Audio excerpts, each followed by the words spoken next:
My name is Justin Jerome. I'm about to be interviewed by Bobby Fazio.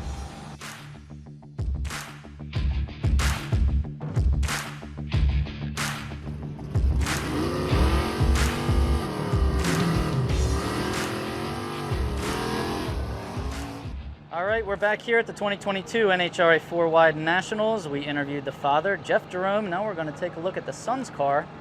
Justin Jerome has a 73 Plymouth Duster in G-Stock automatic, and we're going to talk about it a little bit. Justin, how you doing? Doing great.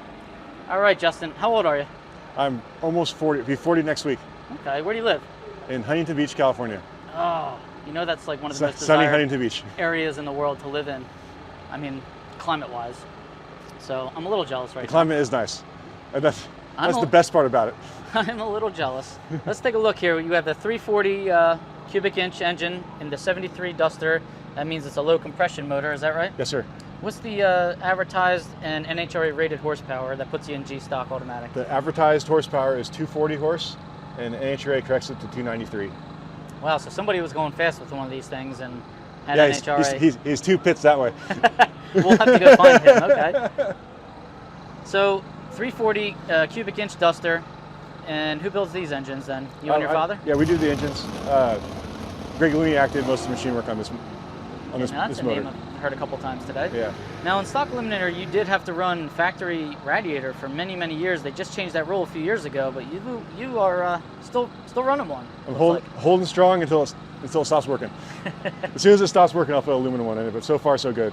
All right, if it ain't broke, don't fix it. Yep. Now you may have seen in some other stock Eliminator and super stock cars, this valve right here, there's a flapper valve in there, right Justin? And yes, sir. This is used for chilling. You can run cold water through the radiator, pump it through the motor when you need to pick up some horsepower in ET, such as, you know, a heads-up run or, I guess, qualifying at Indy. Picks up quite a bit. It makes a big difference. Now, ideally, it's not a perfect science because in a perfect world, you want the bottom end warm and the top end cold, but it makes a bigger difference for the whole thing to be cold than it does for the whole thing to be warm.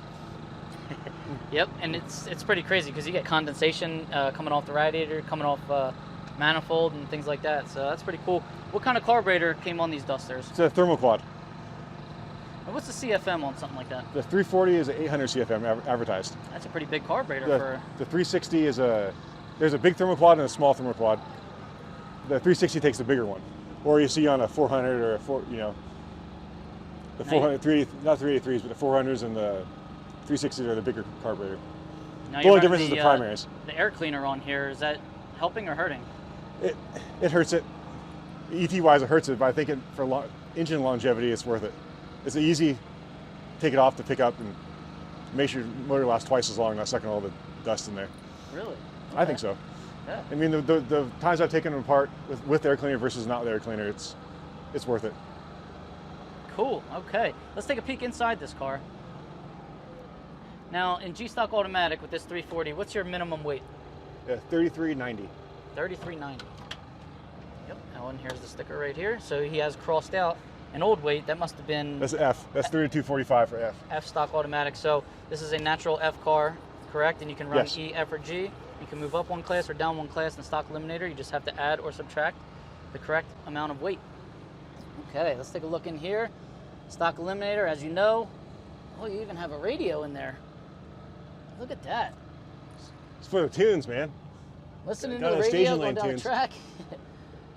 Factory steering wheel. Yes, this is a 6-cylinder car originally.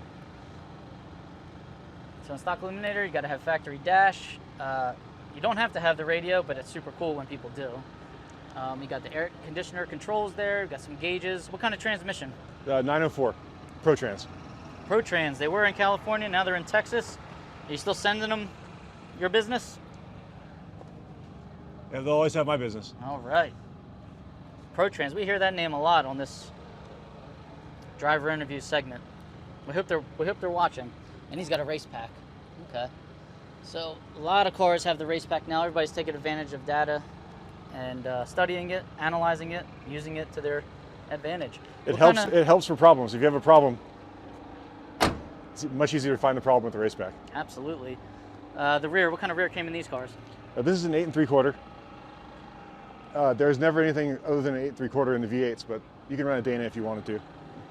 Yep, corporate rear is allowed, and stock Eliminator, corporate transmission also. Can we take a peek into the trunk? All right, a small fuel cell. How many gallons is that? 3. 3-gallon fuel cell.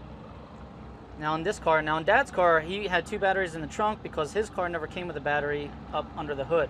Your car came with a battery under the hood. You must still run one up there, but you are allowed to add one back here. That's correct.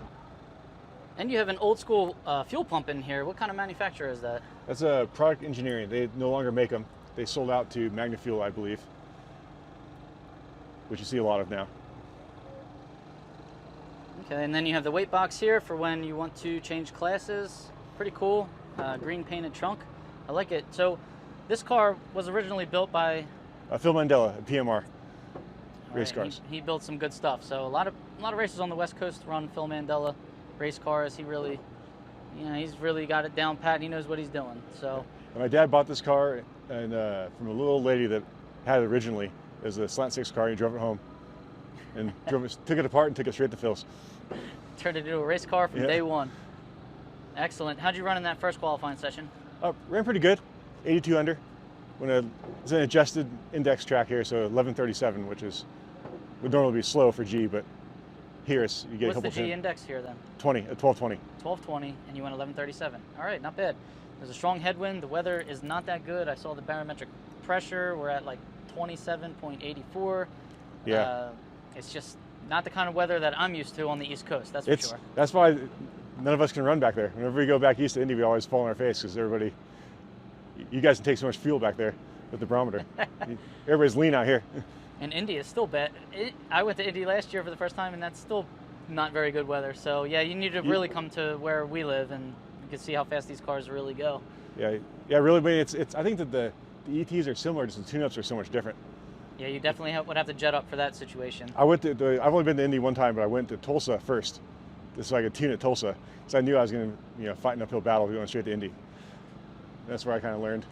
Yeah. Well, Justin, we thank you for spending some time with us, and this Duster is really cool. Wish you luck in Q2 and first round tomorrow morning. All right, thanks, Bobby. You got it, buddy. Take care. See you soon.